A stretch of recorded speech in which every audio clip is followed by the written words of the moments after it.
de l'arrêté du ministre de l'Intérieur en date du 3 mars 2022 fixant les modalités d'application du parrainage pour les élections législatives du 11 juillet 2022. Que retenir autour justement de cette initiative de Sawai, Maître Abdoulaye Tine? Sinon ce que souligne Mohamed Jim, mon confrère de Tribune Quotidien dans son article, à savoir le refus de l'État du Sénégal de se soumettre au droit en respectant l'arrêt de la Cour de justice de la CEDEAO du 28 avril 2021 qui déclarait illégal le système de parrainage doit être sanctionné par le juge administratif qui est le garant et le gardien de la légalité administrative et par la force de l'embam, même s'il est dit mbam gatna waisi djurgi le bok. Retenons tout simplement et tout bonnement d'après Tribune Quotidien que Maître Abdoulaye Tine de l'Union sociale libérale est plus que déterminé. Bon, restons avec Tribune Quotidien qui parle de l'actualité de l'heure. De quoi s'agit-il encore, Wai? Eh bien, Tribune Quotidien au chapitre de la demande de report des législatives par l'Union européenne nous renseigne que Ndeketeyo,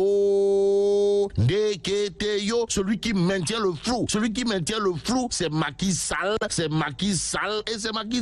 Bon, Nyangal national universel mondial qui intéresse à plus d'un titre, Réumi Quotidien, le journal pour revenir sur les élections législatives prévues le 31 juillet prochain nous révèle que le palais dément tout report. En d'autres termes, le palais rabat le caquet de ceux qui hurlent avec les loups, pour ne pas dire qui ululent avec les hiboux autour de la possibilité d'un report des élections législatives. Ça veut dire quoi?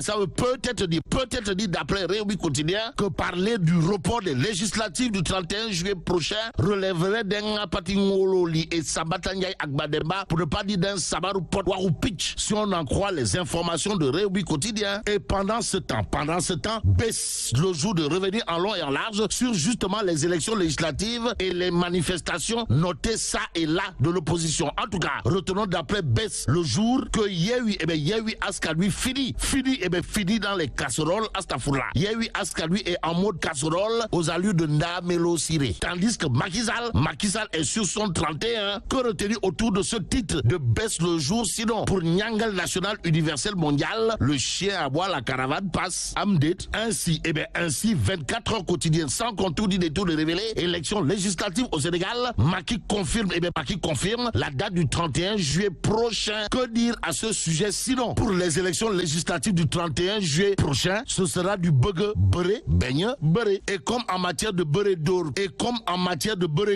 ou de bere simple, il conviendrait toujours de retenir l'adage qui dit yo bente galgal ubulamb. Enquête quotidienne de révéler la guerre totale. De quoi s'agit-il, Wai? De casseroles et de mbanapassi aux allures de Ndamelo Siré, d'arrestation par là et de lobbying international ici et là. Bon, Direct News pour sa part de revenir sur justement le concert de casseroles à Dakar et ailleurs aux allures de Ndamelo Siré. Histoire de titrer de Mortal Kombat à Mortal Ambiance. Est-ce à dire qu'il s'agit en réalité d'une affaire de départ ou gain des arrivées mousse? En attendant, celui qui monte au créneau dans le journal pour dire tout haut ce qui pense tout bas, c'est Serge Malou. Et c'est Serge Malou, en tout cas Boy Sikap, comprenez, Serge Malou dénonce la conspiration du silence pour ce qui relève de l'atteinte à la sûreté de l'État et du dossier Adji Sarr. Et là, c'est Serge Malou qui prend sa plume pour écrire au chef de l'État, histoire d'accuser certains de ses ministres et directeurs généraux d'avoir été les ouvriers diaboliques et de n'avoir pas ensuite défendu bec et ongle l'œuvre de Macky Sall par une lâcheté et un silence les plus coupables. Que retenir d'autres autour justement des Punkalima Mumbol de Bouride, les Ngandima Mukuru Baïfal de Serge Malou. Sinon, le j'accuse de l'homme en direction de Yehui Askalui pour avoir violé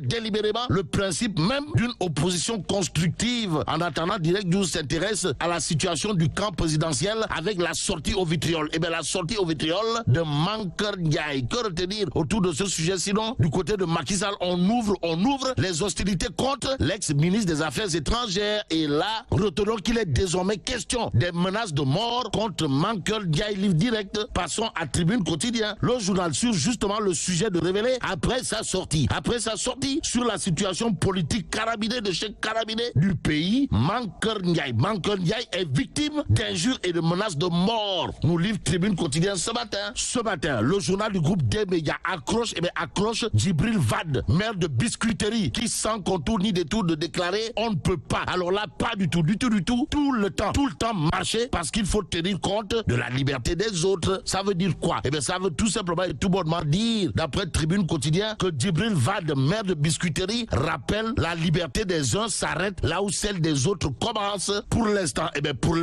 intéressons-nous à Tribune Quotidien qui nous amène à Mbour. Pourquoi faire? Eh bien, pour nous renseigner que la directrice de l'hôpital de Mbour magnifie la volonté du chef de l'État d'ériger la structure de santé de la localité en niveau 3. Ce que sommes-nous tentés de dire, en tout cas, lors d'une visite de terrain du président du conseil départemental de Mbour, le grand Sali Oussamba, dans le but de s'enquérir de la situation des travailleurs de l'hôpital Tierno Mansour Baro de Grand Mbour. La directrice de l'hôpital, Fatoumata Diop, en a profité, d'après Tribune Quotidien, pour saluer les efforts consentis par le chef de l'État. Terminé avec l'Observateur, l'Obs, le journal parle d'actes graves en vue de compromettre la sécurité publique. Le film de l'assaut